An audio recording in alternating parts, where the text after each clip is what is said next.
आप लोगों की तरफ से बयान आया कि 6 तारीख को फिर से काले कानून की प्रतियां जलाई जाएंगी, तो इस बारे में आप क्या कहेंगे? आपने पहले भी जलाई हैं फिर? आदेश जो भी संयुक्त मोर्चा करेगा, पूरे देश का किसान उसका पालन करेगा।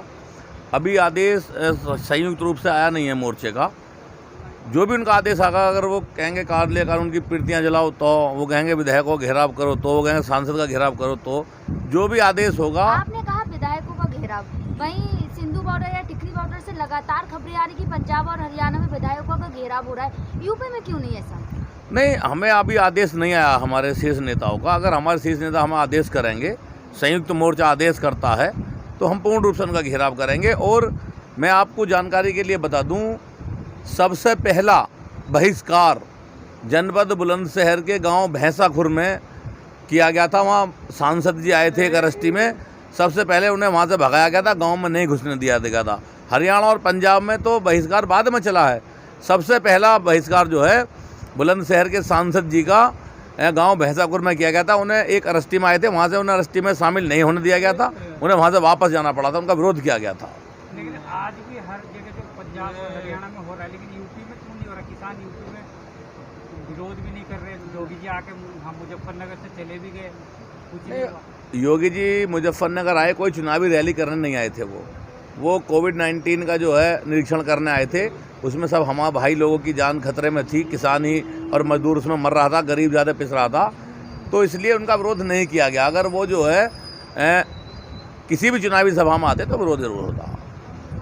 वहीं ये भी देखा जा रहा है कि हरियाणा और सिंधु बॉर्डर पे और जो टिकरी बॉर्डर है, वहाँ पे लगातार किसानों की संख्या बढ़ रही है। गाजीपुर में ऐसा नहीं देखने को? नहीं, गाजीपुर में आप ऐसा नहीं कह सकते। गाजीपुर में कितनी भीड़, क्या नहीं, यूपी गाजीपुर बॉर्डर पे आप नहीं देख रहे कितनी भीड़ बढ़ रही है? गाजीपुर जो बॉर्डर है ये उत्तर प्रदेश का बॉर्डर है, और अभी आपने देखा कि ग्राम पंचायत और जिला पंचायत के चुनाव चले, तो उसके दौरान यहाँ भीड़ वास्तव में कम हो गई थी। लेकिन जब से चुनाव कम हुआ है, आप देख रहे हैं कि चुनाव के कम होते ही यहाँ भीड़ काफ़ी तादाद में बढ़ गई है।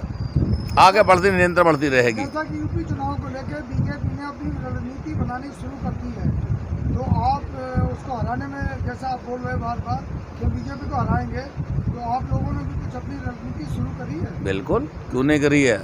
हमने भी जो है वैक्सीन तैयार कर ली है इस बार। जैसा बंगाल में देखने को मिला था वैसा यूपी में भी नहीं, बंगाल में हमने, वो रामदेव जी ने कौन सी वैक्सीन बनाई है आयुर्वेदिक, क्या नाम, कोरोनिल, तो हमने कोरोनिल बनाई, जिसका उपयोग हमने जो है बंगाल में किया, बहुत सक्सेसफुल रही कोरोनिल। और अब की बार जो कोवैक्सीन है उसका प्रयोग हमने उत्तर प्रदेश के जो जिला पंचायत के जो चुनाव हुए उसमें उसका प्रयोग किया। केवल 20% सीटों पर सिमट के रह गई भारतीय जनता पार्टी, और जो हमारी विदेशी बन के आ रही है उसका 2022 में प्रयोग करेंगे, सफल रहेगा। लेकिन बीजेपी तो कह रही है कि हमारा वोट परसेंटेज बढ़ा है। उनका वोट परसेंटेज कैसे बढ़ गया वो जाने।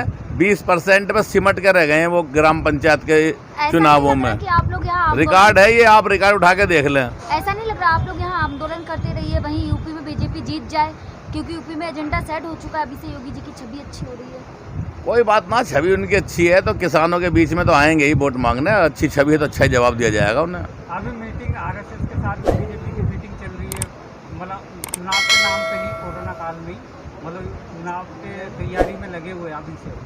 तो आप लोग यहाँ बैठे हो? नहीं, वो कर रहे हैं चुनाव की तैयारी, हम कब उन्हें मना कर रहे हैं। वो चुनाव की तैयारी शौक से करते रहे, लेकिन हम भी अपनी तैयारी करेंगे। तो आपने कोई चेहरा तय किया है बीजेपी के खिलाफ?